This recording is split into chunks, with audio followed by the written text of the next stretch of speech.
Yeah, we're still alive. Oh, yeah, we're live. Yeah, we're live. We're live, finally. Yeah. Greetings. Where's the better? I'll start the show now, Valley, because people just right now people just see your screen, your share screen. They're not seeing anything else. So this is a Fandango's way of running ball chat today. Yeah, but we're live. That's the most important thing, family. Big up yourself. How you doing? Okay, the question that Benton. How you doing, family? I don't ask for the question, man. Yeah, man. Big up, big up, big up, big up. Ball chat again. And for those of us, for those of you who normally join the show, you know how we're normally in the studio presenting, but today is out and about weekend, holiday weekend. So we are enjoying ourselves. We are away from the studio. So you don't know it already. We have to do the thing. So audio exclusively. And where I am located, the internet shaky at best. So I am not on camera. Junior, I guess your internet better. Yeah, and I am on camera, but somehow my camera comes up and then my camera go away. I don't know. I it's whatever. We're going straight from Zoom. We're not in the studio. But you know what? Unlike other people, I show up after a beat up. Yeah, that is important, guys. We can't deal with the running. All right, look, we get to it. Football discussion. By the way, hopefully everyone is doing well. Hopefully there is no echo. Big up to our listeners. If you have comments or questions, drop them in the chat. Ballers and bugs. We're going to do it. Manchester United might be the bug of the week. Who knows? You don't know. We have transfer news. Raheem Sterling to Arsenal. We didn't A lot of us didn't have that one on the bingo card. So, but we'll discuss what to expect from Sterling and Arsenal. And Mbappe just scored his first Madrid goal. So we don't know. Ultimately, some people are gonna be disappointed here. The one them who them bad mind Mbappe. Me not showing a name, not drawing a card, but some people are gonna be. So Mbappe is off the mark. Gonna be a little bit disappointed. And Leon Bailey is back in the Reggae Boy squad. I'm sure there's a lot of opinions on Leon Bailey's selection. Unfortunately, Leon Bailey did subbed off against us in Aston Villa's recent game against Leicester City with a possibly a tweak hamstring. So we'll see what I go on with Leon Bailey. But Leon Bailey was selected in the squad for the Nations League games against Cuba and Honduras coming up September 6th at 8 p.m. Eastern Time, and then Honduras on Tuesday. Junior, we kick it off. Ballers and Bugs family. Who do you have? I'm, I'm, Start it off with. and before we start with the ballers and ball, big up to Kuz letting us know that we need to set a category for our Twitch stream. Nobody will be able to find our stream. So big up Kuz. Well, I'm going to work on it. I don't know much about Twitch. I just know that we are live on Twitch. So I'm gonna make sure I set that up. World football, ball chat. Speaking about world football from a Caribbean perspective. I like Benton said, well, start with ballers and bugs. Ballers being the most impressive, bugs being the least impressive. My ball of the week, Benton, you know I have to give it to the Viking himself, Mr. Erling Haaland. What's that? Two hat tricks in a row? I mean, I thought you wanted to start off with Bugs. You didn't want to start off with Bugs. not this week. Not this week. Not this week. No, no Bugs starting this week. All right, go ahead. Your ballers. Yeah, so I have to kick it off with Erling Haaland. Erling Haaland, definitely my ball of the week. I also have to give it to Mason Greenwood, scoring two goals. Again, for my is it another question? Is this now proof that League One is a farmers league, or did Manchester United make a mistake? The jury is still out. More to come on Manchester United, of course. So Mason Green will get my ball of the week. I also have to give a ball of the week to your ball of them in a Benton. Crystal Palace. They drew today with Chelsea 1-1. It's a very good game. Very, very good game. And we're going to talk about that. Nobody specific. It's just everybody because I think Chelsea is a lot better than people think. And that's for me. I have no more bother. Christian, you're reaching on the Crystal Palace ball of the week, No, no, but I'm not reaching. I will you're explain. I will explain. Chelsea's a duppy bot side, but we'll get to No, sir. Chelsea in a few. Ballers and bugs, family, keep them rolling. If there's any issues with the audio, let us know, family. Again, just to reiterate, I repeat, we're out of the studio, we're out and about. We say we are do road, so but we have to discuss and come, discuss some football. Um, my ballers. Erling Haaland, you acknowledge Erling Haaland already, but I think I never have Erling Haaland as known real general. I mean, once I think a few years ago, I know he was dominant in the Dortmund in the Bundesliga, but this youth, his game has really evolved. That second goal, the touch has improved immensely. And I think Pep said something very profound. Pep Guardiola said, not even a gun a centre back can use to stop Erling Haaland when he's on. And that is to emphasize how good this youth is in regarding to scoring goals. And that trait is something that is highly desired. I mean, a goal scorer, Jaja. Big up ball of the week to Erling Haaland. Rafinha deserves a ball of the week.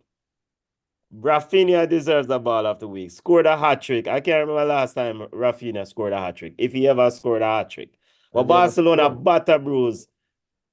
Huh? If he even ever scored. I can't remember when last he scored. All right. Well, maybe take that that comment take it too far. But, Rafinha would, but Barcelona butter bruise Viola lead. And Viola lead will get a bug later on. But Barcelona, Hans Flick version of Barcelona, rolling football, playing some ball after week to them. Butter bruising, beat and teach. Romelu Lukaku. Yo, Junior, Romelu Lukaku, remember the name, ball of the week. Romelu Lukaku have not been doing anything at Chelsea the last few weeks, just a train. Got his transfer, his permanent move to Napoli. And what did Romelu Lukaku did? Entered the game late against Parma and scored. Junior, ball of the week to the general. Well, maybe general is a tad bit stretch for Romelu Lukaku, but ball of the week. To do a lot of Chelsea fans hate him, and maybe a lot of people don't like, rightfully so, because of his inefficiency in front of goals and, don't know the scamming thing, allegedly, with the amount of money he has been paid for his services and he have not delivered. But Conte backed him, wanted him, and he came and scored a vital goal and helped Napoli to secure those 3 points. A much needed 3 points against Parma because if they did lose, Jaja. So those are my ballers, family. Those are my ballers. Okay, Bugs of the good. week, family. Who do you have? All right. So my bugs. Let's go Wait, down. wait, wait, wait. No, family, the Liverpool fans, them no ballers, them want drop. Yeah, yeah. Why it have to be Liverpool fans? Big up BM. No, BM because BM says his ball of the week is Mason Greenwood. Following the departure of Mbappe, I think Greenwood is the new face of League One. That is a stretch. Also, ball of the week, the Viking, Haaland. El Pistolero, so Mason Greenwood, Gravenberg, ballers. There goes one of your Liverpool bridging them coming out now, talking about Gravenberg. All right. you can't, Junior, to follow back on that statement by BM. Can you make Mason Greenwood the face of any league, much less any team? Any team, much less any league, with the baggage. What? All right. So we thought, I mean, that's a loaded Because question though. Like when? If you're talking about can we make him the face of the league right? No, no. Okay, will Mason Greenwood be able to sell merchandise in terms of getting advertising money? No. Um, so in that sense, no. But then when you think about League One, do they have a face of the league? And is is it worth it for League One right now to push Mason Greenwood? I think we're still early because remember last year, I was thinking about the striker in Germany, the Bundesliga striker, the African that went on a tear for the first couple of months, and then we haven't heard from him since. Um, so it's still early on Greenwood, but it's a good start. Um, Face of the league, no. But could he potentially be face of the league? Yes, I think so. I think we live in an age right now where it's what have you done for me lately? So you can do something very heinous and get back in the limelight, and over time people will forget it. Our people with the loud voices in the room will forget it, which is good and bad in the same way. All right, see that. All right, bugs of the week. Who you have? And big up El Pistolero said that what baggage? Greenwood get past that already. People have baggage because they still have him up. My point exactly. So with that mindset, which is nothing wrong with that mindset, I have nothing against what El Pistolero just said. But that goes to show that it was just a matter of time. So I agree. I agree with El No, Pistolero. I but agree about that time. and then to make a rebuttal point to that comment by El Pistolero, Yeah. regardless of whether people want to have him up or not, it's a business we are run. A business, the French league is a business. And ultimately, we cannot ignore the fact that Mason Greenwood was accused of whatever the situation with this lady. All right. Now, the court of public opinion say one thing or not, but if you run a business, you want to try to invite and attract as many customers as you potentially can. And Right. Mason Greenwood will turn off some customers. We we can go around it and slice it and dice it all we want, but the bottom line is that based on what was alleged, some people who watch French football will not join or support Marseille or the league because Mason Greenwood did. And that from a league perspective, monetarily, them want to know so why them bottom line now get affected by this individual. Now, this is the short term, but maybe long term the youth are going to excel and then them things they will go sideways. But we can't just ignore them things about the baggage, in my opinion, Yeah, well, I from agree. a business I, perspective. I agree we can't ignore it, but then precedent has already been set. How many times we had racists our racism that got shown on ESPN and live for Syria, for League One, for English Premier League, and yet still they are still one of the major cash cows for those networks. We and all those Syria jerseys um are still being worn by people of color, while the people in that country don't like them. So is precedent is there. I agree with you, but precedent is there. Now I don't think there's any precedent for any harm being done to a white woman and them still supporting that person. And maybe Greenwood might be the first because you never know. Another argument, which I'm just going to say it and leave it at that. We'll go to bugs of the week. But another argument could be, what if Mason's girlfriend at the time was black? Would people at Manchester even care? So that's a reality, and that's the Yeah, world. that I mean So that's the yeah, you look on the thing and that's an angle for tech. yeah, But the point they make regarding racism and that's a prevalent problem in football across the board. and it's In European football across the board. Now, when those fans that they are supporting with jerseys and sales and ticket sales, right? Mhm. And remember, I said when Mason Greenwood played at Getafe, there were fans who also walk with banner and say, "Yo, we don't want a rapist now we league and rare, rare, rare." So I haven't seen this sort of language this season in French league, but he still have to travel to other places, right? The season just start. True. And so from a financial perspective, again, my position regarding the face of the league, as being alluded to earlier, is that from a financial perspective, is that you know, I try. You run a business. You want to try to bring enough people under the tent as possible to enhance your bottom line. And you know, if a two, three, or 10 people you get turned off by an individual like you, Junior, we are gonna send you around our back and make you the front page. True. That, In my opinion. that's a fair statement. So I will just leave it at there's more to come on that. El Pistolero said once Greenwood perform, the essay he's doing, people will forget about it. The way once Greenwood perform the way he's doing or he's going, people will forget about it. We will see. Bugs of the week. Bugs. There's a lot of bugs. Lots of bugs. But I got to start it off with Antonio Conte. Um, I don't like how Victor Osimhen is being treated. Speaking about Italy and Syria, racism, um, and people still supporting certain teams. Um, the way Osimhen is being treated by Antonio Conte, I would think every Nigerian the world over would light a fire on Antonio Conte, light a fire on Napoli, and light a fire on Syria.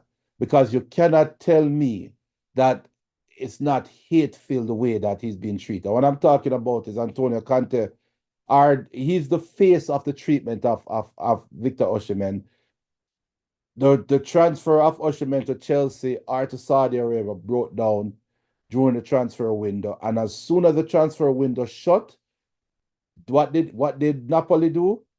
Take Osimhen off the Syria squad, took his number 9 and gave it to Benton's baller of the week in Romelu Lukaku. I think that is Bush League. I think that is disgraceful, distasteful. I used to like Antonio Conte. That alone, just let me just look at him and be like, dude, I really hope somebody slide tackle and tear up his ligaments them. That's how I feel about Antonio Conte. And those are the views of Junior and everybody that supports Victor Osimhen as a black man, not as a footballer. I don't like the way he's treated, and there should be consequences for that. While we see the same thing with Sadio Barahino, we see the same thing with Ismail Sarr. The same thing happening to Osimhen. They are trying to kill this youth career, and I don't like it. So, Conte, you get a big bug of the week. Napoli, you've always been a bug. Don't like you. And I really hope you get relegated to League or Serie Z or whatever the hell it's called. I don't care. Just don't play football anymore. My other bug.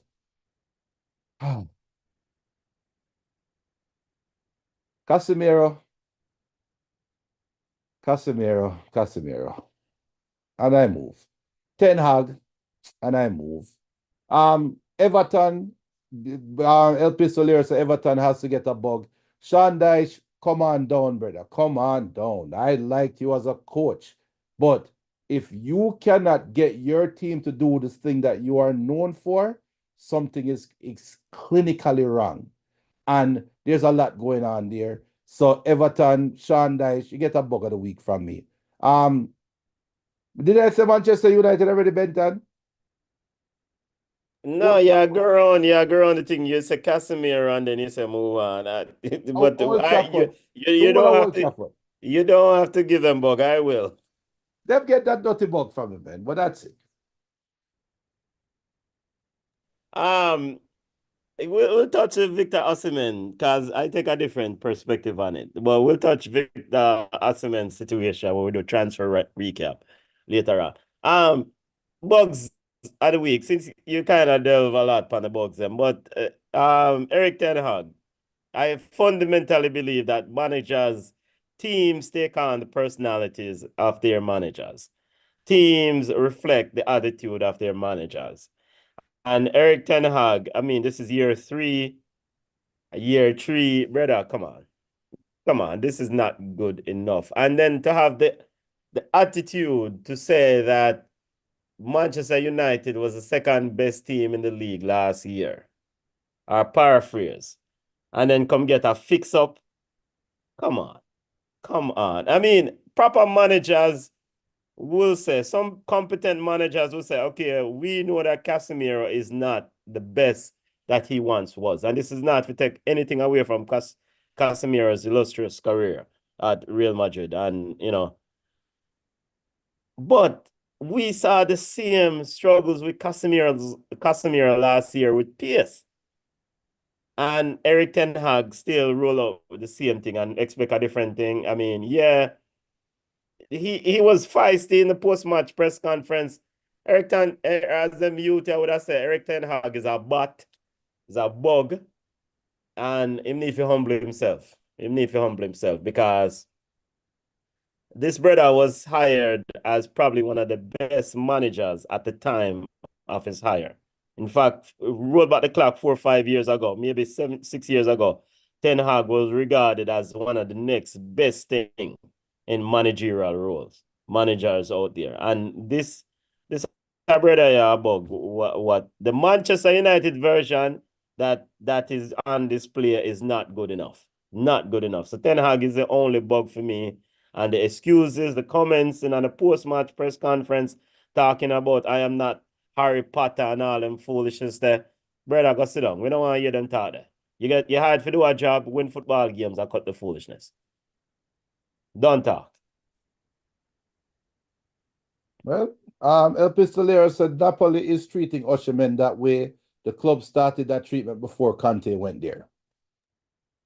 Yeah, man, we'll get to Conte and El Pistolero. And not El Pistolero, Conte and Napoli later on when we do transfer recap. All right, let's get to the football games and actual results and start with the game of the week in the English Premier League. Junior, Manchester United pick up a three-piece meal. Luis Diaz, 2 goals, and Mohamed Salah, 2 assists and a goal. Brother, slap. We discussed it last week, but slot football looks good.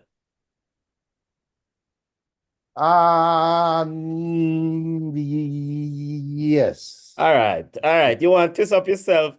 Slot football looks good. No, I'm not gonna say. All right. So last week we talked about Gravenberg and the Gravenberg McAllister experiment in the holding midfielder role, right? And then I just like Ten Hag jumped off on the ledge and went right out on the ledge that the Arsenal elephant is sitting on every year and said that next week, which would have been this week, is when we will see how Gravenberg plays, right? He's going to get better competition. And to be fair and to be honest, last week Liverpool got better competition than this week. So before we proclaim that slot football has arrived, let's not forget that Xerxes should have scored 2 goals today.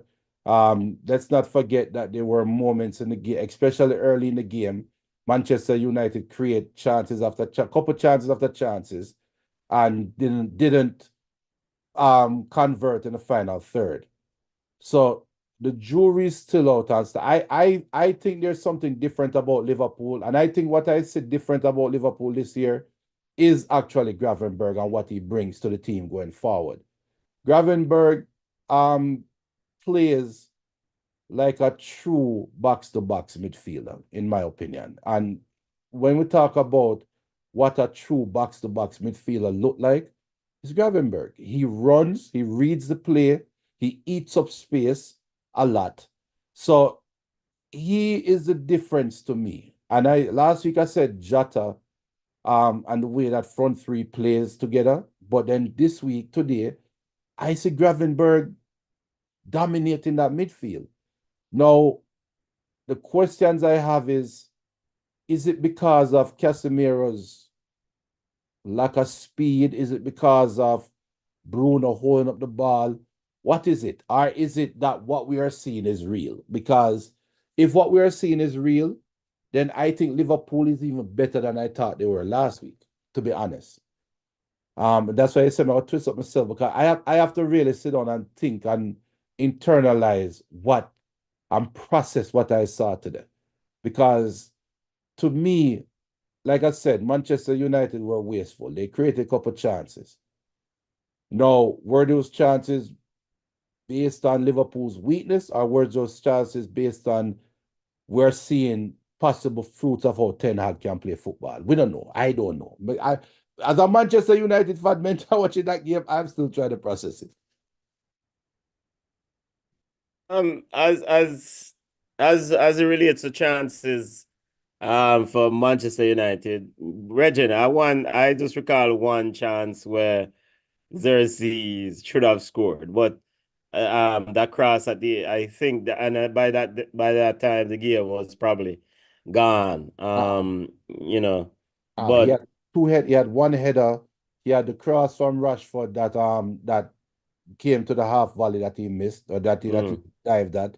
Um, there was a 4-on-1 break that Bruno had. That Bruno for some reason. But on a chance, Oh, that no. All right.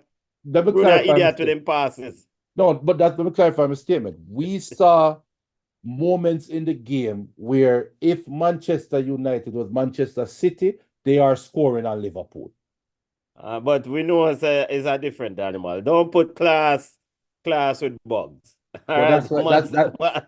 that's why I'm saying I have to process what I'm seeing. Okay, fair enough. Because El Pistolero is a Liverpool midfield dominated. BM says Junior Manu too worthless. It's my team, but we have to face reality. El Pistolero says Slobozai should have scored. Yeah, Slobozai should have. I don't think Slobozai is that big of a baller still, personally. So, That's but here we go again. Here we go. All right. My assessment of this football game. I love what I'm seeing from Gravenberch and this midfield. No, the intensity is still there in terms of Liverpool. You focus on your look at that side, box side. But the intensity is still there from Liverpool with slot ball. The quickness to recover the ball after losing the ball is really there.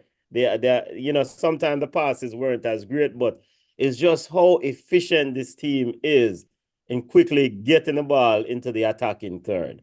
And that is a hallmark. Well, we know this. We know this about Liverpool. That is a hallmark of this football team. I think last week you mentioned it, and more echo the same statement that you made last week. What Slot is saying and did essentially say, yo, me nah mash up Waynado, brother. Uno outstanding at Waynado.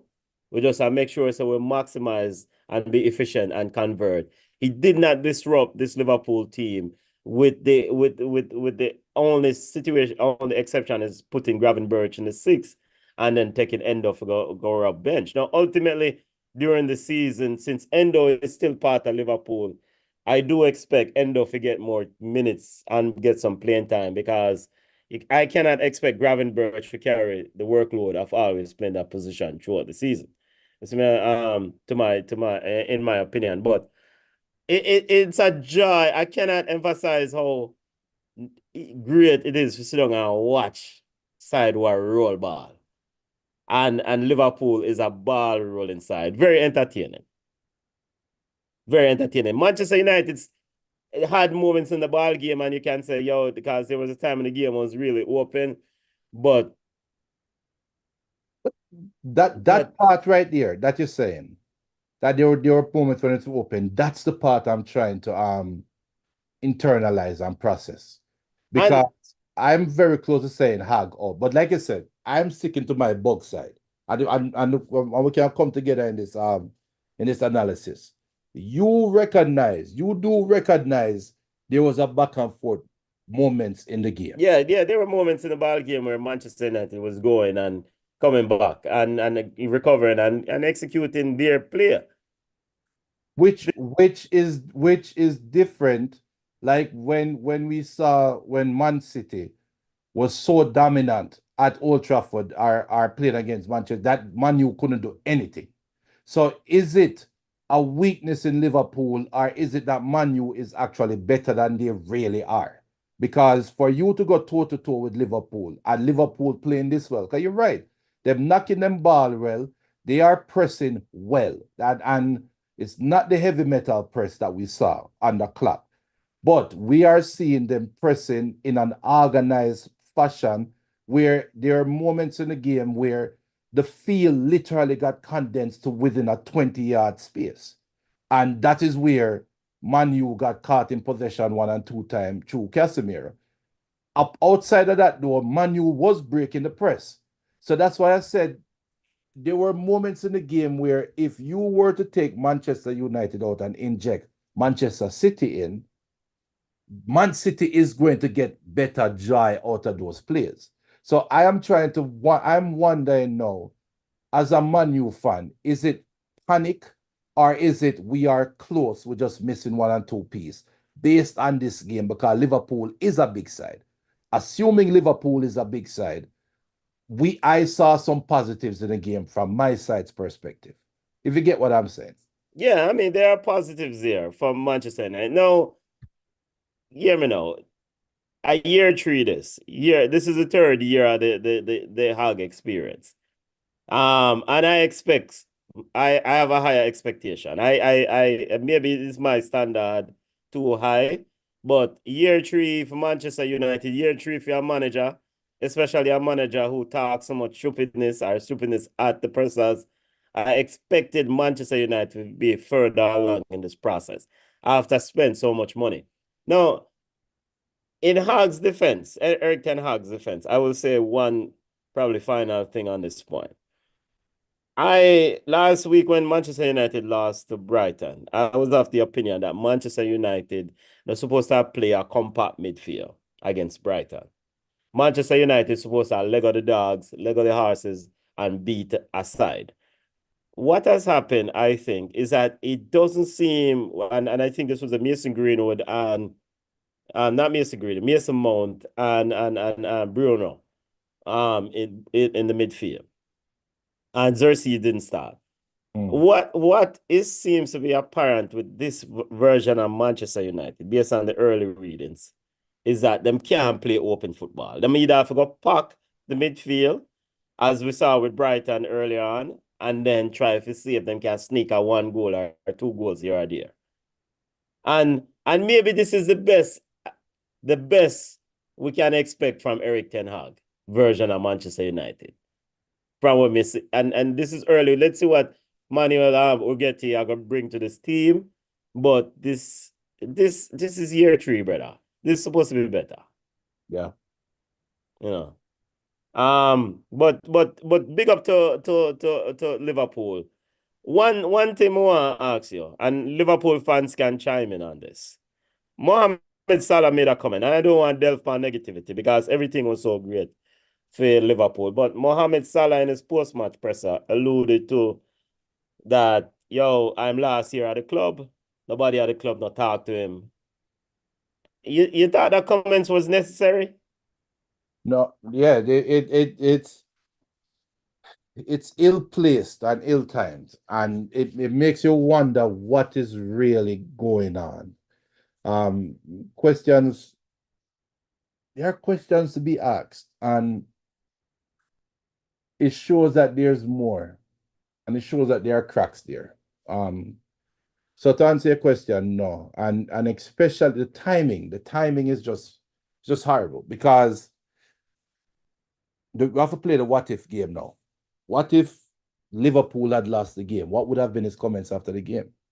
If you are so negative, if you feel so negative after beating a rival, what would your comments be if you had lost the game?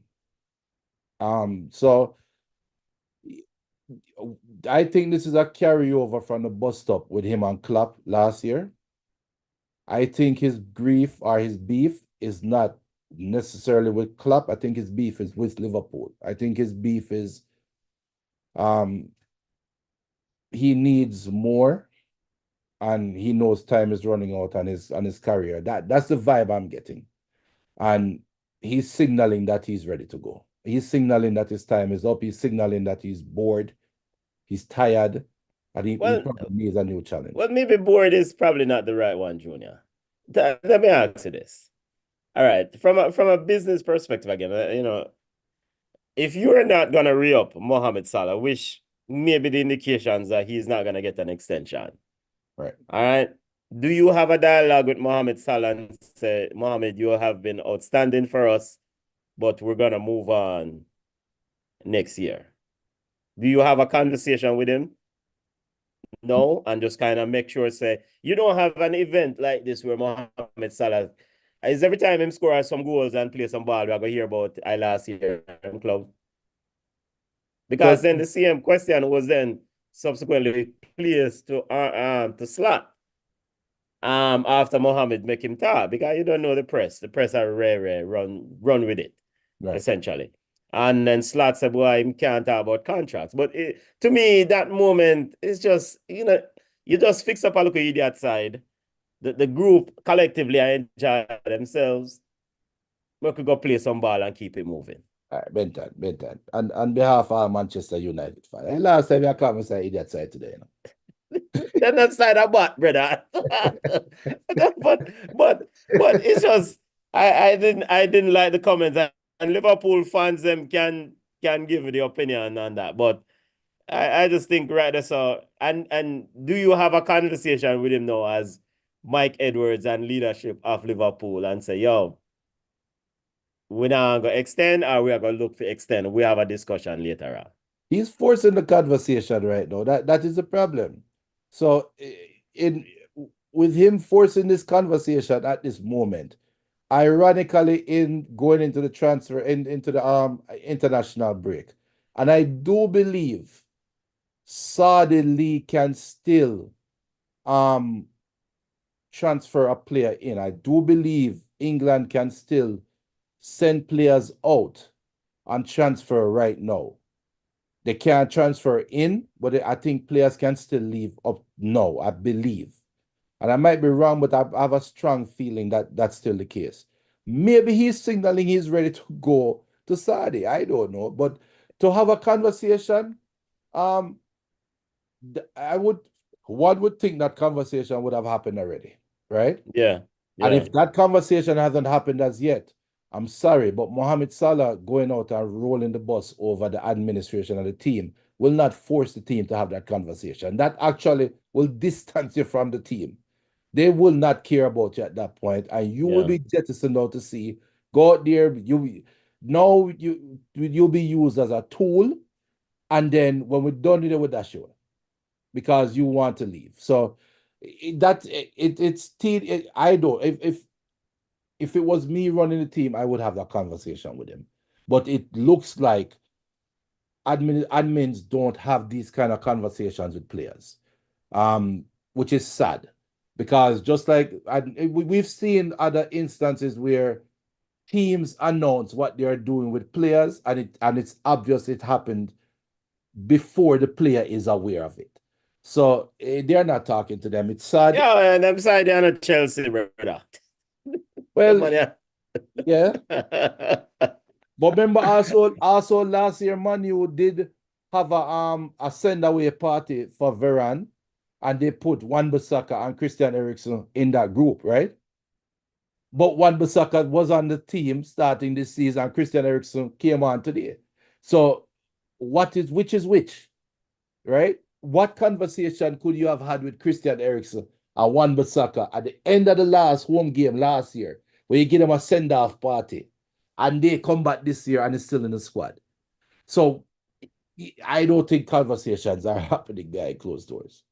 And Salah might want to have a grand tour and a grand finale, and Liverpool is not reciprocating that. So, this was Salah's last time playing Manchester United at Old Trafford in a Liverpool jersey, more than likely. And it was just a normal game.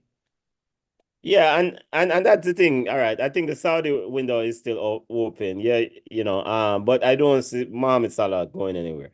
Um, and I think the thing about it, Junior, is that, and the Liverpool fans them can correct me here, is that Mohamed Salah has been a servant for this club, done excellent. And he's 33 years old next year, right? Yeah. So ultimately is you can't really Liverpool can't make no long-term commitment or investment to a 32, 33-year-old baller. It's me I say. So, but in the same vein, I would envision that you would like to probably see if you can get a small fee for his services.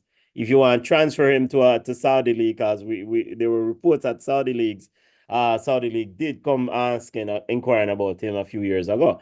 for a higher, you know? So I am surprised that there wasn't more dialogue during this transfer window about probably are there were any reports about moving him on this transfer window and then you try to collect our money. And then you know, because ultimately next year I'm gone for free if that's the situation, unless he extends. Right. And big up, So yeah, go ahead.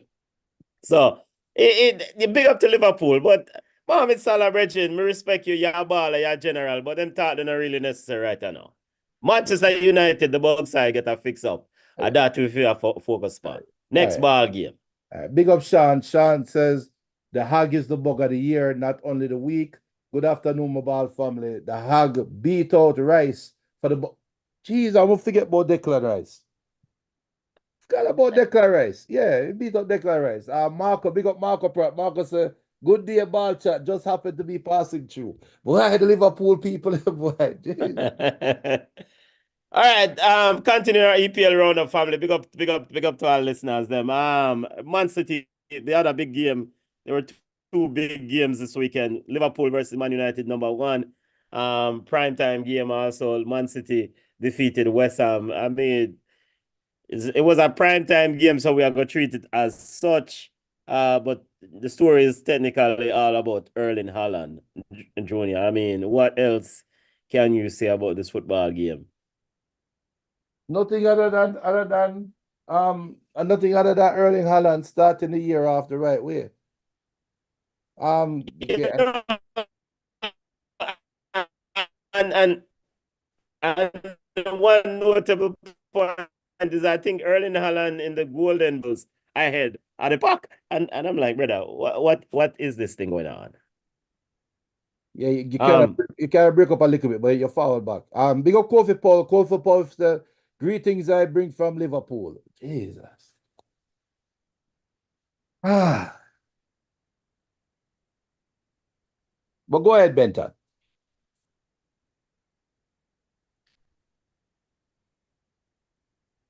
yeah, I mean, internet a little bit unstable, family. Sorry.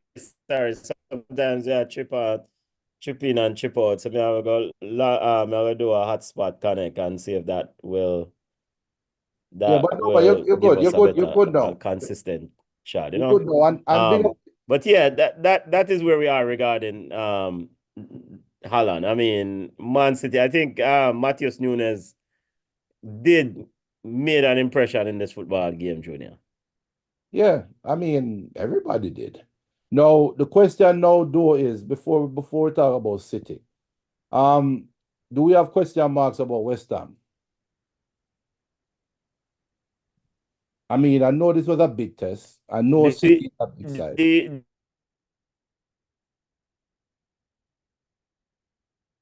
And big up to everybody for tuning in as we losing Benton again. I don't know any people. Like we said, it's a holiday week. We're outside the studio. So we just have to figure out a way to do ball chat today. And like I tell everybody, Liverpool beat and teach Manchester United.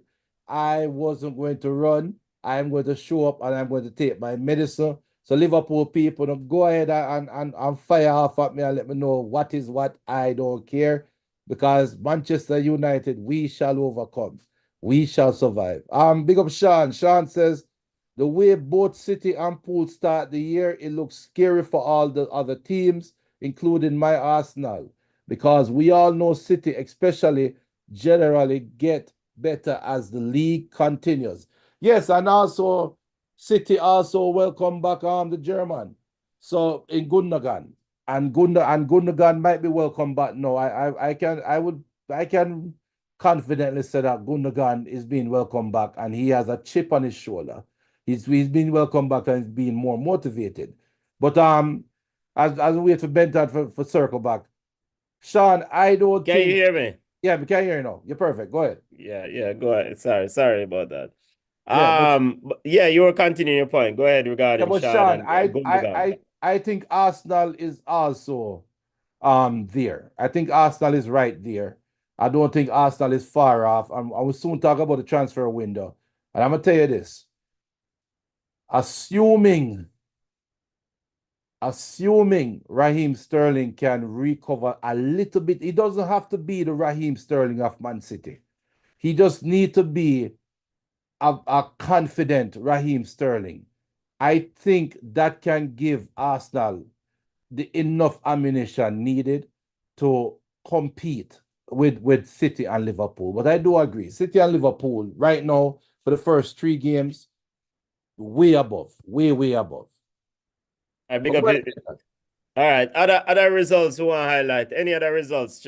Let's run through the results real quickly. Arsenal 1-1 with Brighton. Brentford defeated Southampton 3-1. Yo, Arsenal can take back Aaron Ramsdale. Bug. Man just reached a Southampton and collect 3 goals already. Aaron Ramsdale, Arsenal should take him back. Bournemouth defeated Everton 3-2. Everton is about up what 2-0 and let that one slip against Bournemouth. And did you see Kepa in the goal, Junior? Yes, sir. Ipswich 1-1 with Fulham. Aston Villa defeated Leicester City 2-1. Leon Bailey was subbed off with what appears to be a tweak. We'll talk about that potential if there's a real injury there and the Reggae Boys later on the show. Nottingham Forest versus Wolves ended 1-1. And Man City, of course, defeated West Ham 3-1. Chelsea 1-1 with Crystal Palace. Newcastle defeated Spurs 2-1. Junior Spurs, Ange said that in his second year, he normally win trophy. Junior, will Spurs win a trophy? You know, from when me did ask you about this comment, will Spurs win a trophy this year? Hell no. And Sean asked the same question. He said he's a bit surprised Spurs started so poorly. What do we all think? Let's rewind to when Ainge had his breakdown last year. I can't remember which game it was when Ainge seemingly questioned everything within Tottenham's city code or zip code. Everything. It sounded like Ainge was questioning the water, the milk that them get from the grocery store. The players were playing on the team. He was questioning the ground staff. He was questioning leave. He was questioning everybody. Right? And somehow Tottenham buoyed the ship, survived the year. I don't think those comments went over well with the team, with the with the admin and with the fans and just with Ainge himself. I am not surprised at the start that Tottenham have, because did they go in and make any splash in the transfer market? We all know they still haven't replaced Harry Kane. And Son is not getting any younger. But they signed Solanke, and of course he's injured. Yeah, but all right. And Solanke is big money transfer too. I think what, 70 million pounds? Harry Kane. Yeah, but yeah, it's Harry Solanke Kane. But I think this idea of not replacing Harry Kane is a stretch. They did make an investment You in made an investment, but remember, in the number 2 striker in the EPL, right? Where did Solanke finish last year? he wasn't number 2. Or is number 3? Is Probably Salah who finished? Of course, Haaland finished first, but where did Solanke? He was top 5 at least. it don't matter. Yeah, but Tottenham last year was missing pieces. Can we agree on that? Tottenham is always missing pieces, Junior, but So it's what you work with. So why are we surprised at the start? Yeah, but the manager says in second year he wins trophy. Now, my question to you is that will they win trophy? I said, hell no. Hell no. They can't even win a six-a-side trophy. No, he made us up at halftime. And I think he took a Papa Sar at halftime. And I feel bad for this youth, and maybe he's not understanding the system. But last year I thought Sar was outstanding for them up to a point.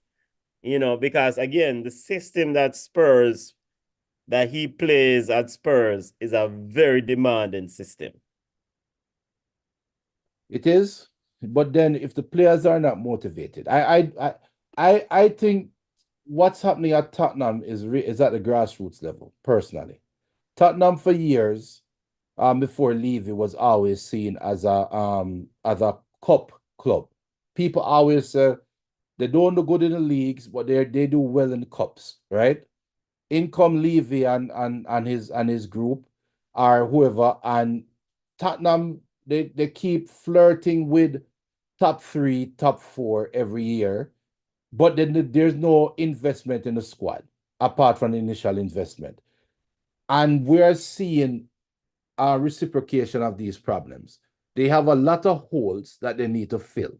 And when you try to fill the holes one by one, when you fill one, another one is spurt open instead of going wholesale. And that's where I'm going, where Ainge last year had his meltdown, just like Conte did, just like Jose did. Probably Pochettino had that behind closed doors. It would not surprise me. And we're seeing Tottenham reaping the fruits of Ainge's meltdown right now. That's my opinion. I don't think their start is fool's gold. I don't think their start is something that they can get better. And maybe when Salah he might make a difference, but I don't think it's that big of a difference. I think they're going to struggle for top six. So to answer your question, will they win a trophy? Hell no. Hell no. There's always League Cup or FA Cup. Them can't figure That out something. that the Hag want to win too.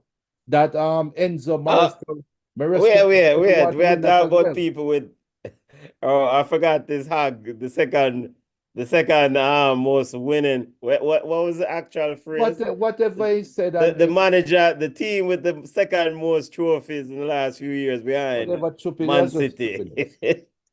That's just stupidness. But you have too many coaches that will be coaching for their jobs to not take the League Cup seriously. So that makes it one less trophy that Tottenham can walk into and get. So no, I don't think Tottenham can. Inge, you say you're used to winning stuff in your second year. Well, things change, brother. Things change. Things change. Any other results you want to highlight? Result you want We have to touch talk on? about the Arsenal result. All That one right. draw and that red card. Brighton started the year well and traveled to Arsenal. And could we say that they were fortunate that Arsenal got a red card? Or should we say that Arsenal is just being Arsenal at this point? Right, Brighton got lucky. The red card, and maybe we can label Declan Rice as being dumb. Because the letter of the law is that if you kick away the ball, it's a yellow card, and even though the significance or the impact of the kick away, it doesn't matter to my understanding of the law or interpretation of the law. The kick away the ball is a yellow card. And knowing that he was already on a yellow card, maybe Rice should have, and I have no doubt that if Arsenal remained at with 11 remaining with 11 players, Brighton wouldn't get a point from this ball game. Um, to an extent, it shows that Arsenal. I don't want to use the word grind out results, the phrase grind out results, but I somewhat expected them to win the ball game. But once they went down to 10 men, I thought that they kind of waffle a little bit and they came back and, them started play on the counter. So it shows that Arteta does have a script for situations like this. It's just that they don't want to put themselves in that situation, evidently. Right. But then the question I have to ask you though is, and I wish Camonos are wrong, but Chris By the way, Kavanagh, big up, come on, our referee. Big up, big up. Chris Kavanagh, who was the referee today, for that Arsenal game. How many times do we see a referee decide to go against the quote unquote letter of the law? Because to me, that second yellow is just Rice was dumb to put himself in that situation. But I think Chris could have used some, not leniency, but some judgment. Like we are humans and we get emotional at times. Um, we saw it with Ahmad when he take off his shirt in celebration. We see it with the color with the Cameroonian striker who look like Walter Boyd in the World Cup. Take off his shirt and get the second yellow card. And the referee looked at him and it was the way the ref looked at him was like, yo, I wish I could take it back, but I have to give you the yellow card, brother. And the striker, I can't remember his name right now. Look at him and say, yeah, I know. Me Yeah, take it's it and go. Vincent Abokar. Aboga, yeah. In this instance, nobody would have complained about Rice not getting the second yellow card. If the referee Actually, Brighton fans would have complained would have about Rice not getting second yellow card. Benton, we see fans complain about VAR rules that are And clear. and Brighton manager Fabian Holzer would have complained about the Who second not cares getting a about second what yellow about them? card. How many You times see, is but complain? this is the problem I have with that kind of draw the line down to referees' discretion. Because I hear Tim Howard said, all right, you know what, finish your point. Yeah, but Because Tim Howard said something like this yesterday. yeah. And are similar to what you're saying. And the problem is you want to ask for consistency, but you also know about the referee themselves. I'm not gonna see everything.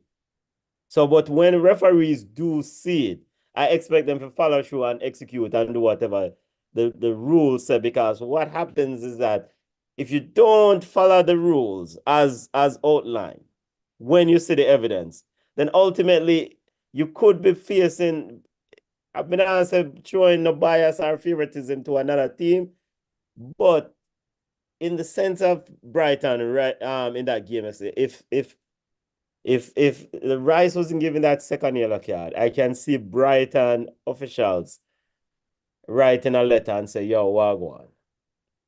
And the referee that will just come back and say the referee deemed that it was blah blah blah, and we move. So who cares about Brighton? You see, but that's the thing. We can't just care about Arsenal and say why No, we no, should no. be used we should use with discretion. No, I don't care. It could have been Man City, it could have been Man U, it could have been Man City, it could have been anybody. We see moments in games when players do offenses that if he wasn't on a yellow card, he would have gotten a yellow card. Fair enough. Fair enough. So, and the referee will pull up, and if the player was on a yellow card and he does that offense, the referee pull him over and say, brother, you are being a dummy at this point of time. You are already on a yellow. I can give you a second yellow. This is your last warning. Cut it out. And you normally see the referees sometimes gesticulate in a way that they are not only talking to the player, they're also talking to his captain, they're talking to his coach, they're talking to the people in the stands, all the fans in the stands and the people at home. I am letting him know right now. I saw what happened. This is his last chance. Let bygones be bygones, right? Declan Rice is still fooling them. But I have to question the referee to say, why? Why? I hear, but I just take a different one on that vibes because again, more just want to highlight the referee does have some discretion and in the interpretation and implementation of the rules. Right. And so, but brother, you kick with the ball or you flick with the ball because what Brighton was trying to do, it seems like Brighton was trying to have a quick restart. And the slight nudge as it kick would probably make it look more bigger than it actually is. The slight nudge impacted Brighton quick restart. Yeah. You know, because the Brighton player was trying to kick the ball quickly and end up kicking Rice. Right. Because not only did he got a yellow card, but he got kick on him clot. Yeah.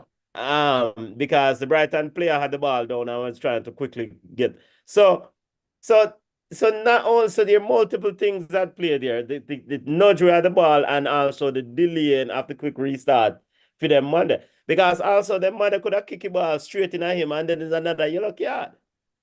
Because he might delay the start.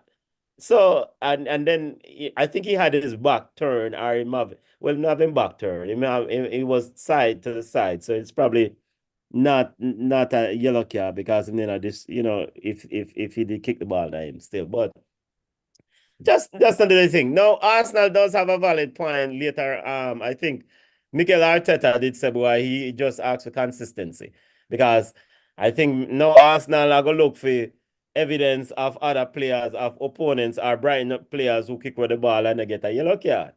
It happened today when Bruno kicked with the ball from Gravenberg and tried to get a quick throw in and him kick it hard. But again, is not the same referee who ref the Arsenal game, ref Same the Man rules though. United game.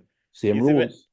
Yeah, but in those rules, the interpretation and the implementation of the rules is at the referee discretion. And then Chris Kavanagh said, Bridget, you have to get an yellow card. So Arsenal just have to go hold that and go them corner.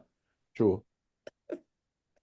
What do people must say? Marcus said for Salah, 3 years max, 2 years minimum while we seek a replacement. That we all know doesn't exist. I don't know where you get that 3 years from. That's not happening.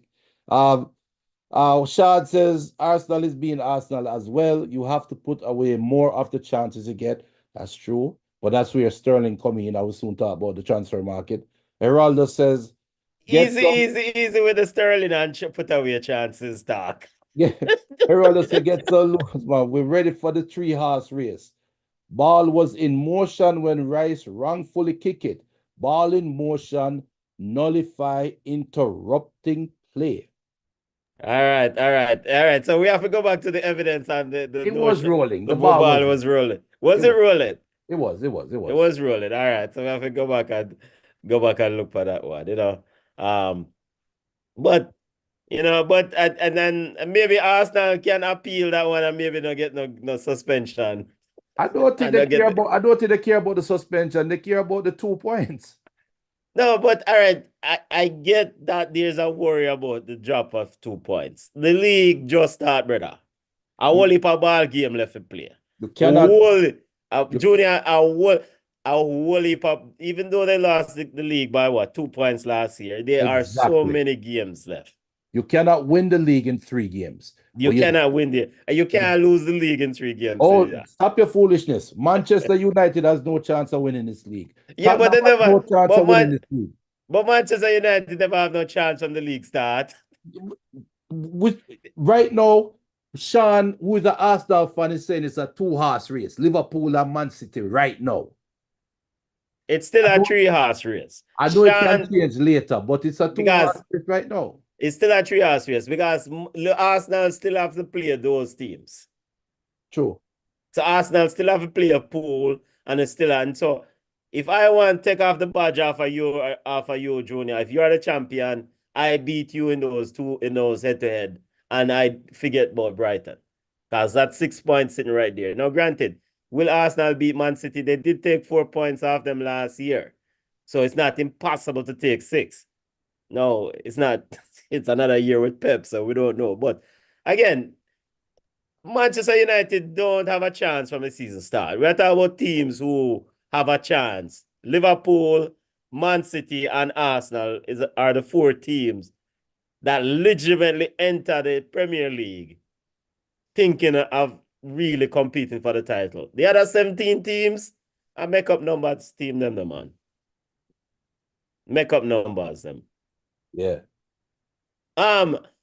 Chelsea, quickly upon this Chelsea result. Crystal Palace, lot been said about Victor Osimhen, Nicholas Jackson. Last week we spoke about Chelsea.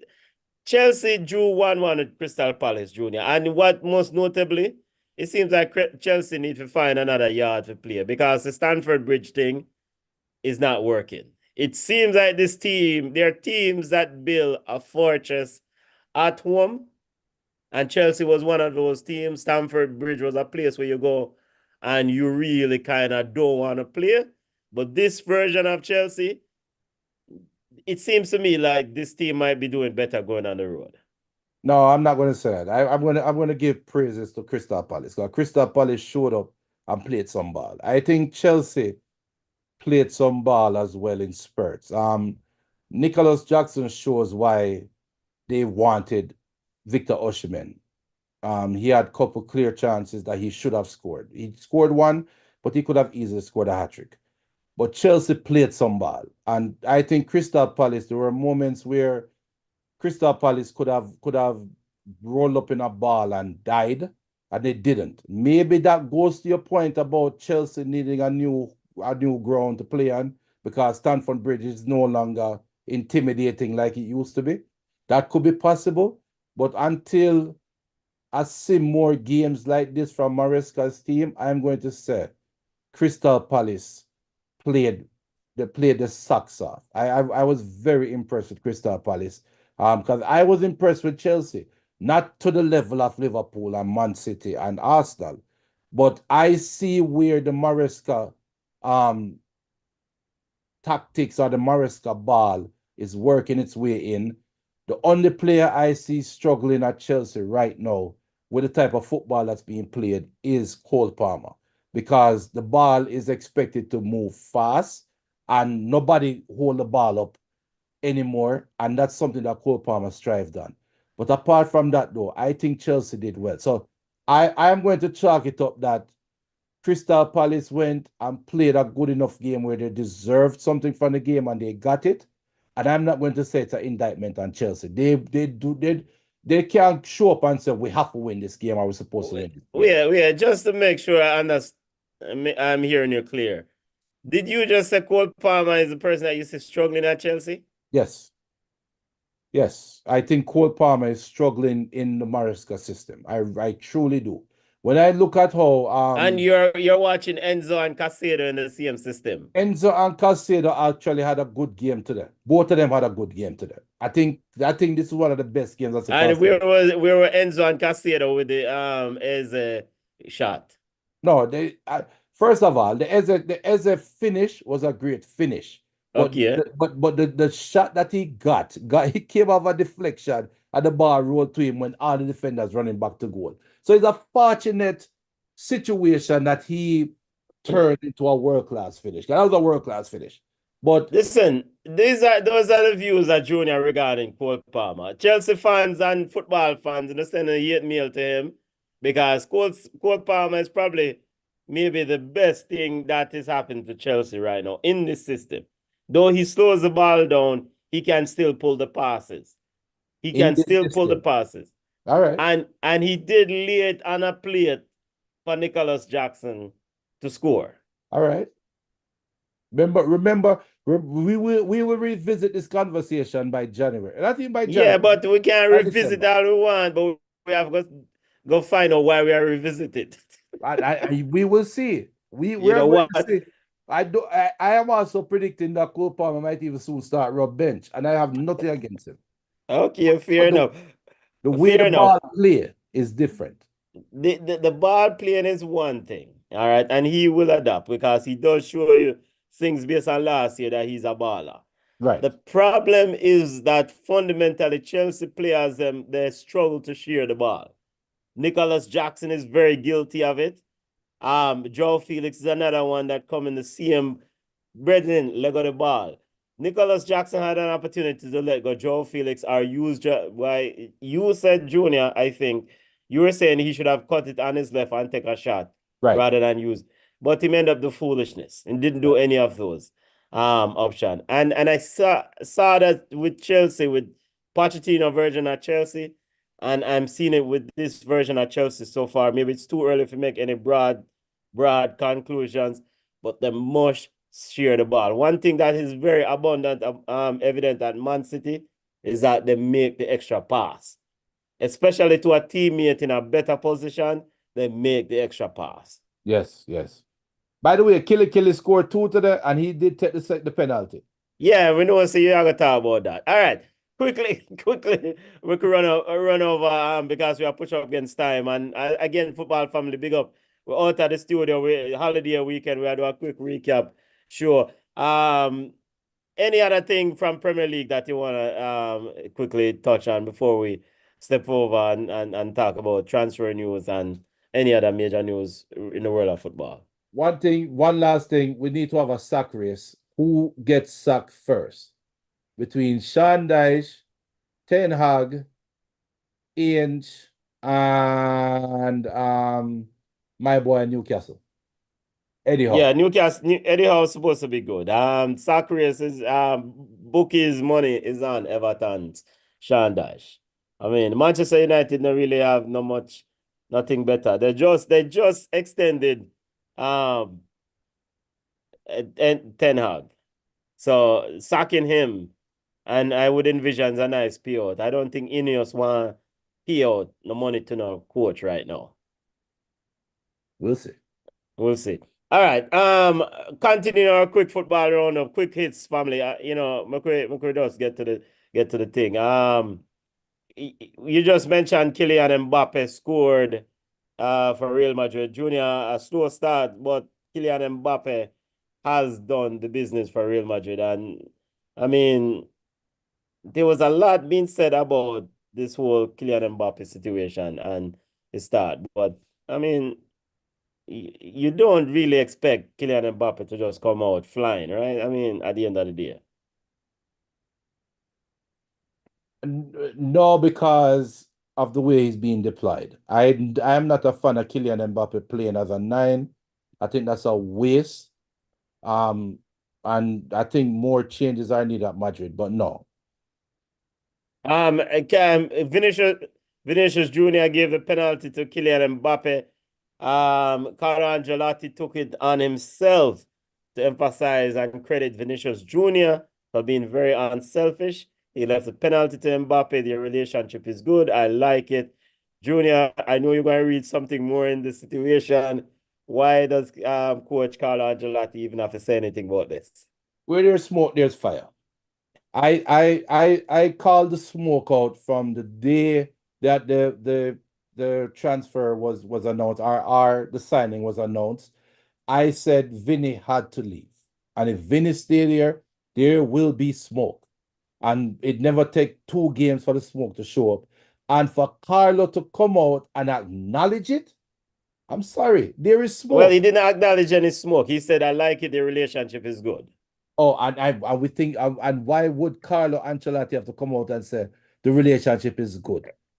Because the relationship is good. So, The so, press so, has been making a big deal about the relationship. So he's emphasizing that the relationship is good. so what about Madrid's relationship with Mbappe? And that relationship is good also. So why we not hear about it? What about Rodrigo's relationship? Because Rodrigo or Madrid did not give Kylian Mbappe a penalty. Vinicius Jr. did today. So there was an angst then. There was no act. He gave him a penalty. All right, All right. but most importantly, big penalty, big goals for Yes. Kylian Mbappe. And again, want to emphasize that you have three players who are trying to figure out a way to play together for the first time. It's what, 3 games in or 4 games in or so. I did not expect them to run out and start beat and teach from the jump. Yeah, yeah. You know. Um, Other football news, quick hits before we go where we are. Junior, you want this Sterling move, or do you want to touch to us now? Um, Ooh. we I mean, the Sterling move is puzzling because you have to wonder if Arteta wanted a Sterling-like player, cheaper wasn't available.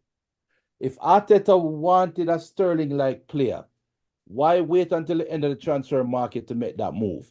If Arteta wanted a Sterling-like player, why it wasn't Sterling in there in the summer? So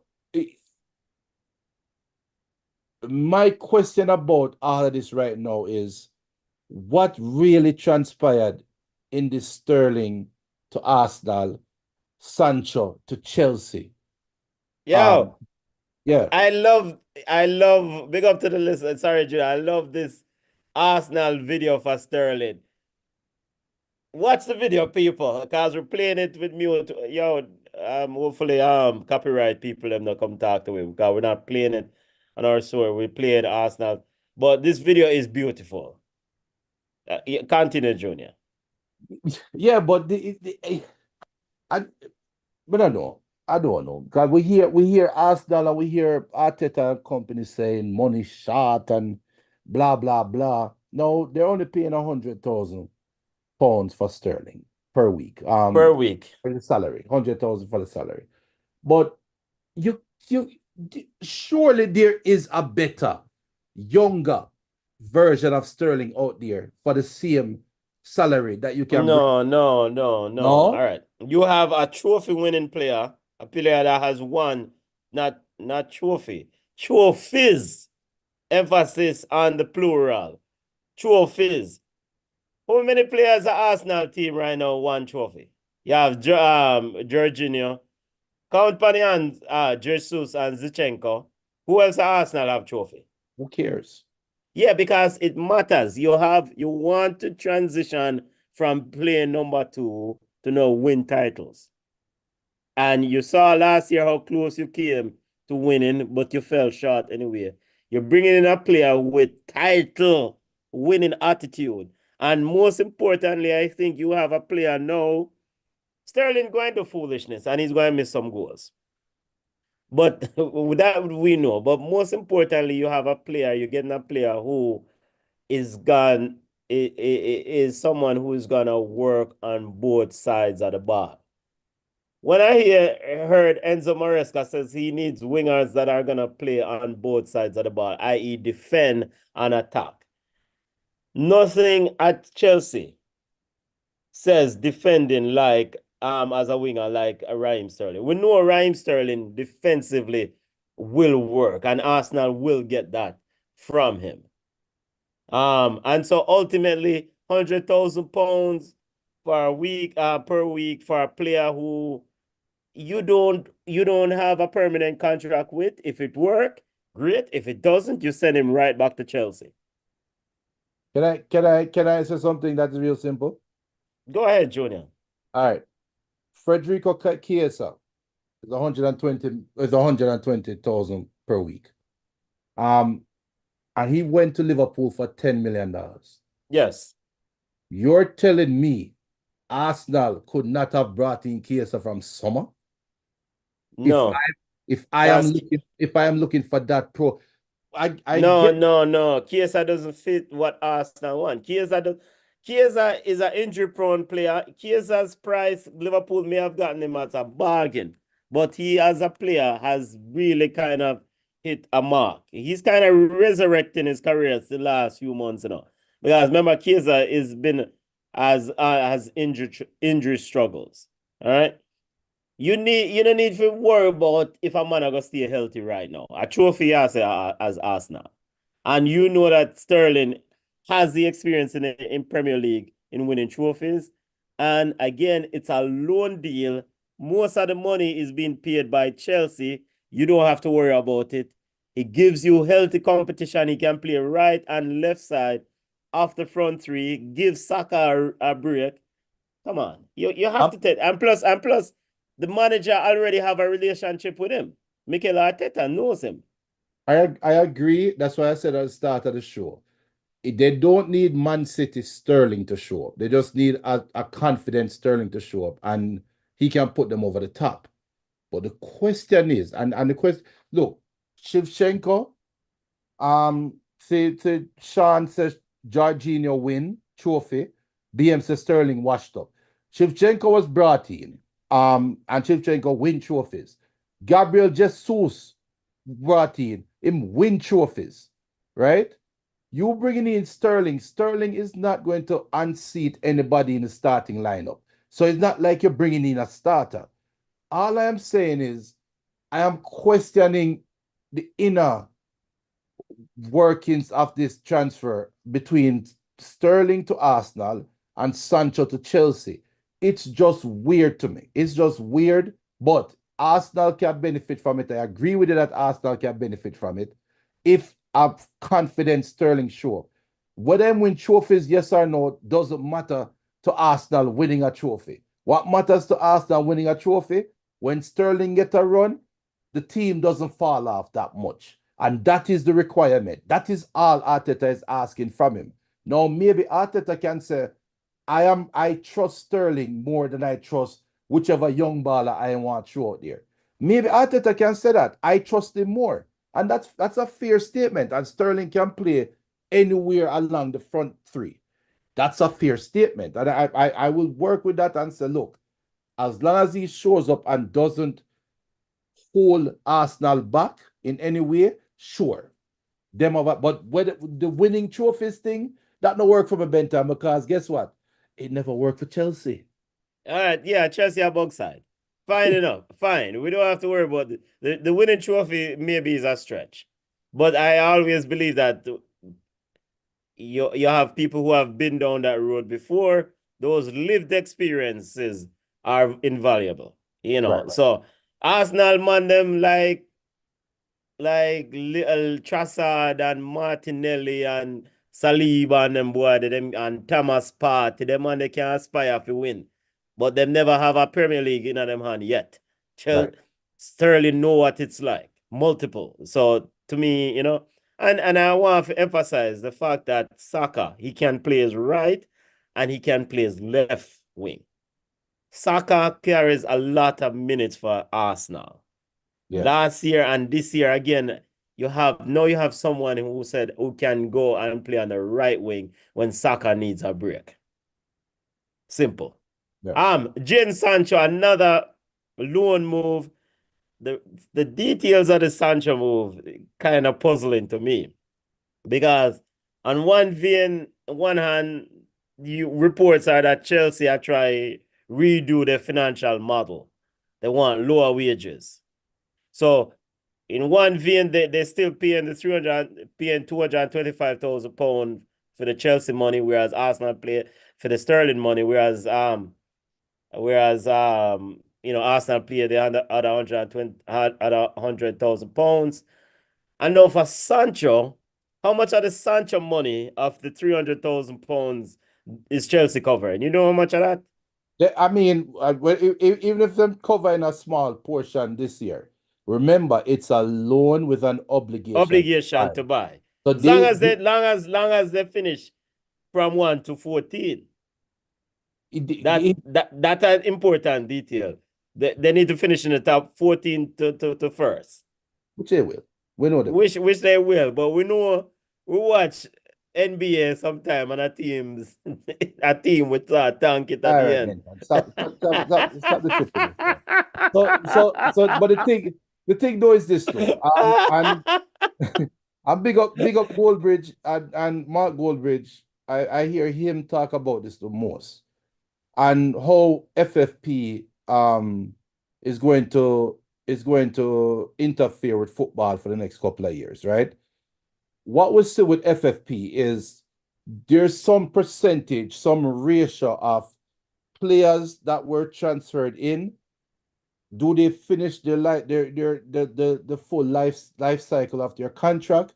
And if they don't, when them transfer out, that money that is left on the table for them is counted negatively against you for FFP, and the money that they would have made is counted positively against you. There's some formula to it, especially with transfers, which is why you always hear no this transfer window, this loan with an obligation to buy. What sweetened the pot for Manu is for the rest of this year, Sancho is quote unquote a Manchester United player. Next year, he only has 1 year left on his contract. With that 1 year, Chelsea is absorbing that 1 year, which means that for Manchester United ratio, they had Sancho for 80% of his contract, 4 out of the 5 years, even though he played at different clubs for 2 years. So that's one of the things I use to sweeten the pot. So I get it from a FFP perspective, why the loan and obligation to buy. I also get it with why Chelsea stuck in their roster, because if they get the ban, which it seems like everybody that covers football is expecting Chelsea to have a transfer ban next year.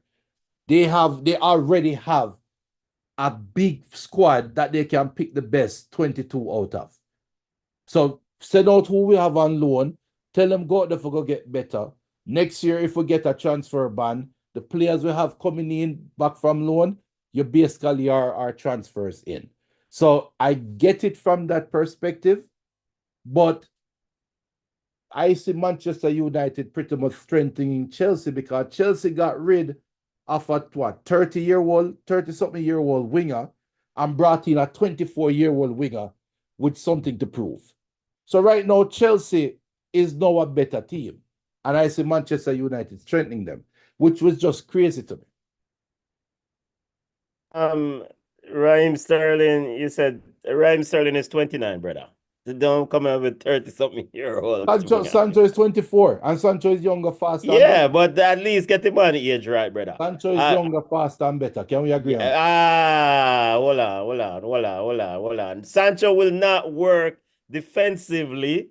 Again, Maresca highlight defense as a key requirement for one of him wingers, for his wingers.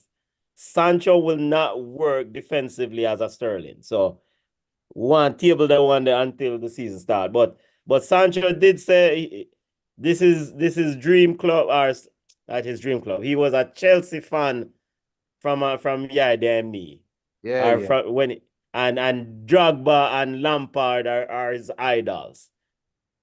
yeah, yeah, yeah, yeah.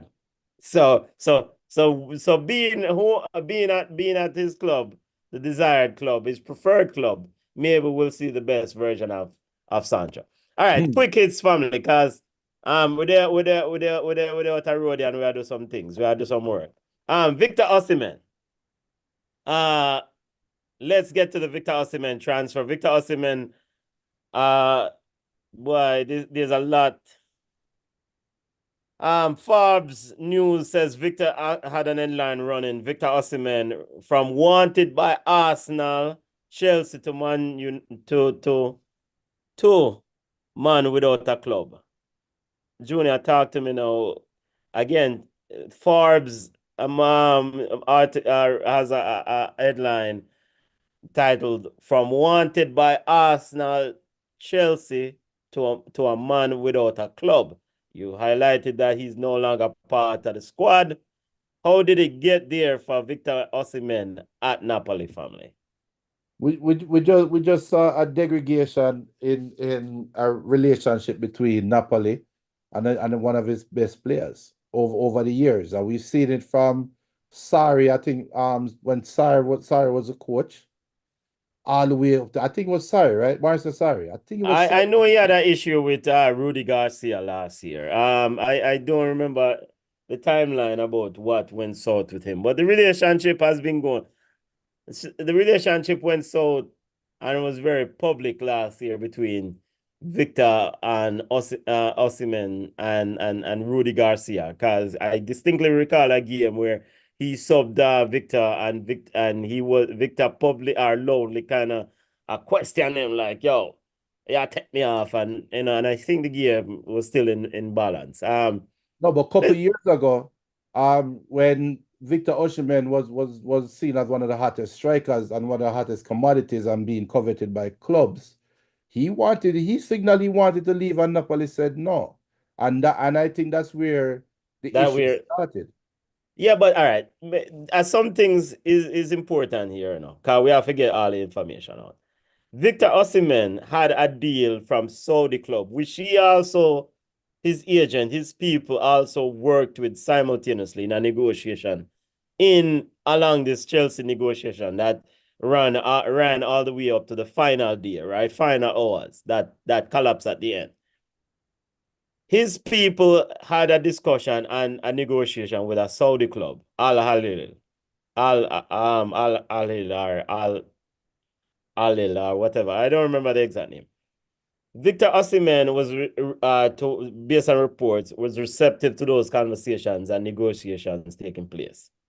Of course, he prefers to go to Chelsea or go to a European club. The club in Saudi Arabia offered Victor Osimhen £600,000 a week, tax-free, was the salary based on the reports. Right. He waited for Chelsea, but all summer long, he's been adamant about a certain salary. He's currently at £180,000 a week from at Napoli. His demands, to based on what I my understand, he always felt that he was not gonna go below what his current salary is. Chelsea's model cannot meet his current salary or wasn't willing to meet his current salary demands. So then why is Victor Osimhen wasting his time with a team that has been publicly trying to offload high-end, high-value strikers, high-end, high-value players. Why waste some time in that? When you have an offer on the table from a Saudi club that's offering you £600,000 a week with a release clause that you requested, in the same deal, so you can take for yourself if you need, if a better offer come, and you leave that on the table, brother, for wait for idiot Chelsea. Sound like you're blaming Osimhen. I think his part, and again, sometimes we have to go where we wanted. We can't just go where we want to go. We have to go where, and where we wanted also is those who are willing to rightfully compensate us for our work. So when are we going to hold the agent accountable? No, if him and him agent, they must have dialogue in this discussion. Because Victor Osimhen has been public about his salary demands from the entire summer. Right. But Chelsea also has been very aggressive about offloading high-end, high-value players. So the two doesn't add up. All right. So then cool. So you're right. I get that, right? So we understand the Osimhen situation from Osimhen out to going to clubs. How does that explain the Napoli treatment of Osimhen? All right. You see the Napoli treatment now. Napoli are carry side girl feelings. All right. Because Victor Osimhen wants to leave Napoli. But also Victor Osimhen cannot tell Napoli to keep them in the squad. You know, Victor Osimhen know that Napoli is still obligated to pay him his salary. And then come January, him circle again. Maybe Chelsea will come back with some more money and then keep it moving. But Napoli has been very aggressive and adamant. Say, yo, you need to go a road because you want to go a road and we not keep you in our squad. It's idiotic to me that you can have a player like Victor Osimhen and utilize him. It doesn't make any sense. But if them want to waste £180,000 a week, we have Victor sit down and go and chill and eat fufu, then fine. Yeah, I got you. I completely get the perspective because I think both parties talking about the player and Napoli have a part to play in this demise and the degradation of this relationship. Yeah, man, the relationship gone to the dog. He gone to the dog. I think Napoli though, I think Napoli has more to lose because Osimhen does have the cards in his pocket. He doesn't have to depend on Napoli to put himself in the shop window. He has the World Cup coming up. Nigeria can qualify for the World Cup. He can have a stellar World Cup. And him can but also stick a pin, Junior. Him and the Nigerian coach kick off. Finny George, him and the coach kick off too. So we don't know if Victor. I think when was the last time he played a game for Nigeria? From the AFCON, they must kick off. you know there's no way. Yo, Victor this is Osimhen. Nigeria, brethren. We know when that big up to all the Nigerians, them out the road, but we know when the man them blacklist you sometimes, all dog can't save you. So, so, it's gonna be. This is one that I feel sorry for this brethren. I feel sorry for him because we know the works, we know the family situation. You see, like a similar situation with Casado with his family. He said that him have how many siblings and him taking money and him take for himself. Right. You know, from Brighton. You know, Victor Osimhen, 6 siblings, hustle and rare, and we don't know the struggle already. Brother, you have a club over Saudi Arabia. You have Cristiano Ronaldo. You have got the same side where Mahrez are play on one wing, and I don't remember the other wing on the left wing. Right.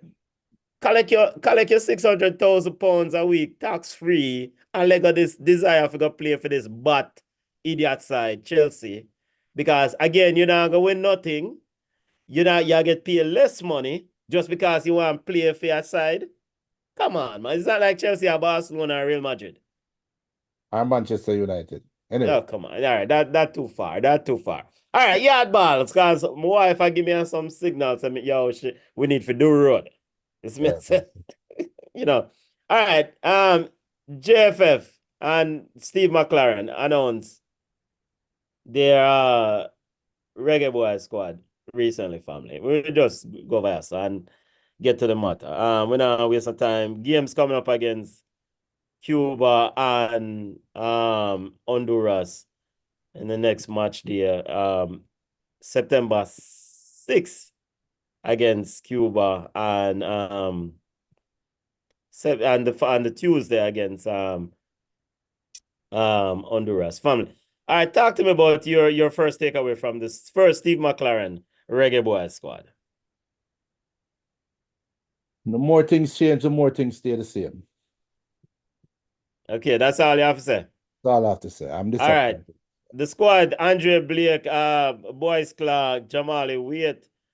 Those are the goalkeepers. Dexter Lambegisa, Bernard, Lehigh, Damian Lowe, Michael Hector, Richard King, Amari Bell, Joe Latimer, Ethan Pinnock are the defenders. The midfielders are Casey Palmer. Bug Casey Palmer comes back.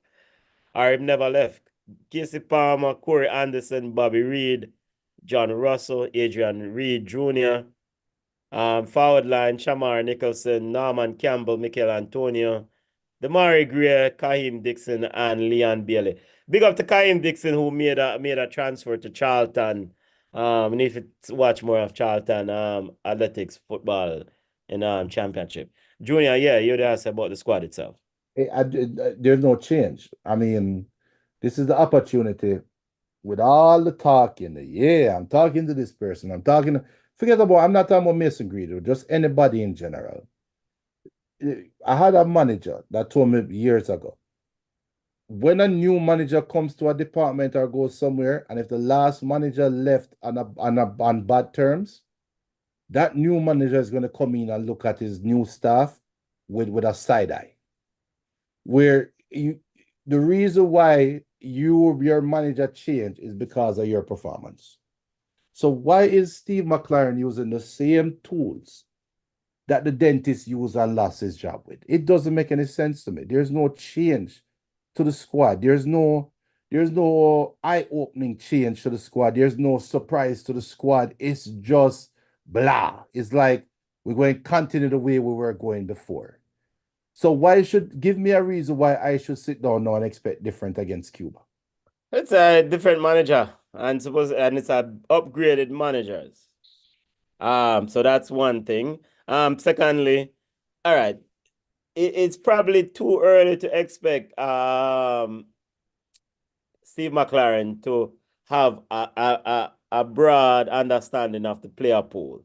So quite as expected, he relied heavily on Miran Garden and other members of his staff to supply him with players and the technical committee, blah, blah, blah, blah, blah. So I am not surprised with the squad being exactly the same or identical to whatever the dentist last select. Now, most importantly, is how Steve McLaren decides to deploy these players and how Steve McLaren decides to adjust in game or eyes. All right.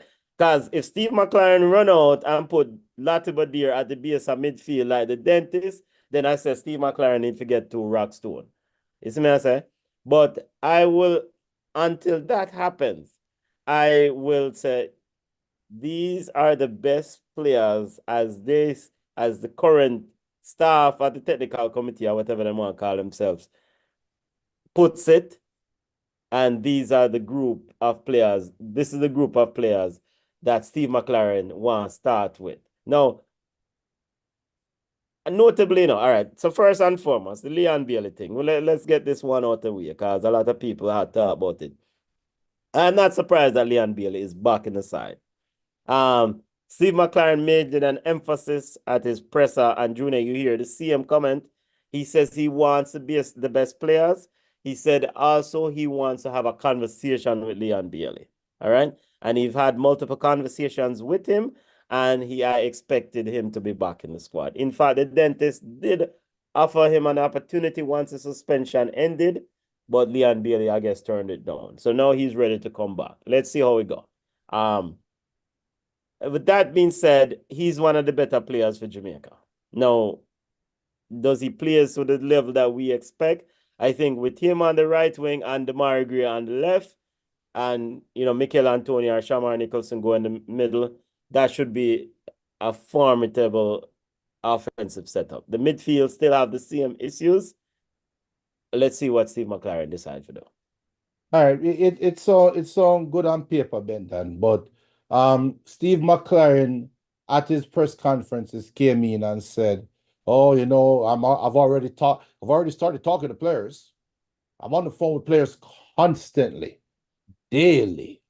He said that, and at the time, I was drinking the Kool-Aid at the time, and then I said to myself, "Wait, heard this before. The first game is in 3 weeks.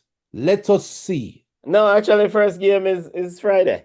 No, at the time of the press, Okay, okay, at the time. first Okay, game is in okay. 3 weeks. Let us see what is the fruits of these calling people. There is not one new player in the squad that we have never seen play for Jamaica. So that means that these phone calls that you make to people fell on deaf ears. So don't bother sell me a 6 for a 9. And you talk about if you see Latibo there at the base of the midfield, you're going to be shocked. You're saying, why wouldn't Latibo there be at the base of the midfield if it's the same squad? Yeah, because he has 5 midfielders that he selected. Latimer is a defender in the defensive setup. Why put Latimer at the base of the midfield? Be all right. If there's no change in the squad from manager to manager, I think it is crazy to think that there'll be a change in the 11. All right, fair enough. So, Fair enough. You um, and look, there's a change in manager at Liverpool, but there's no change in the squad.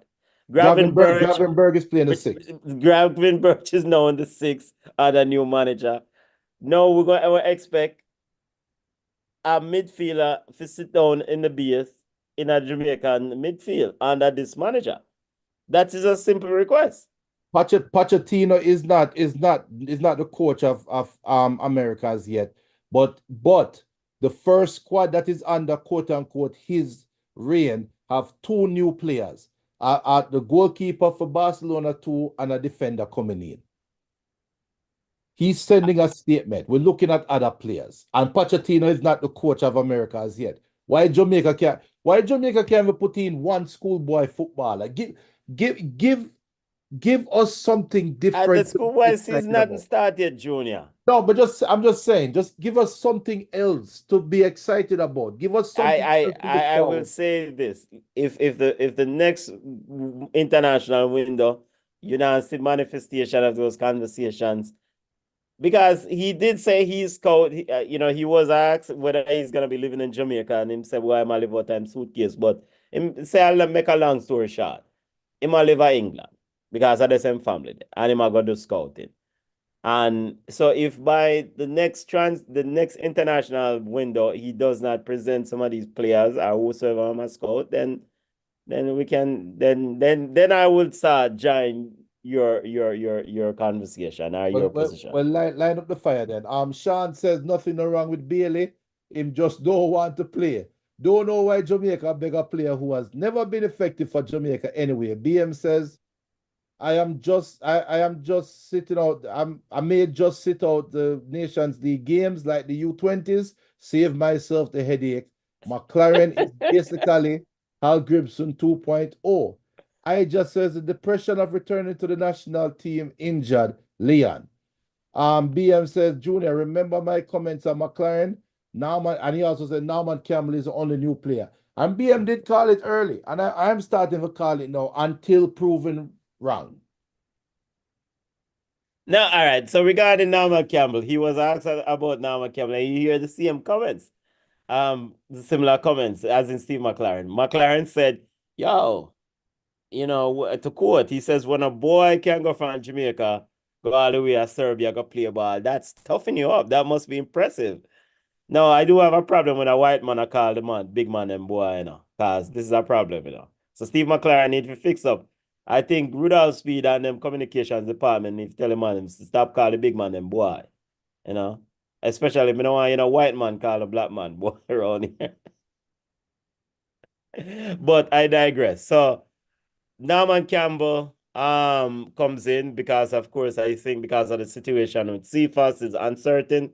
If Cephas did still have play a ball and I deal with them thing, the CM front six would still be there. Cephas would have been there instead of Norman Campbell.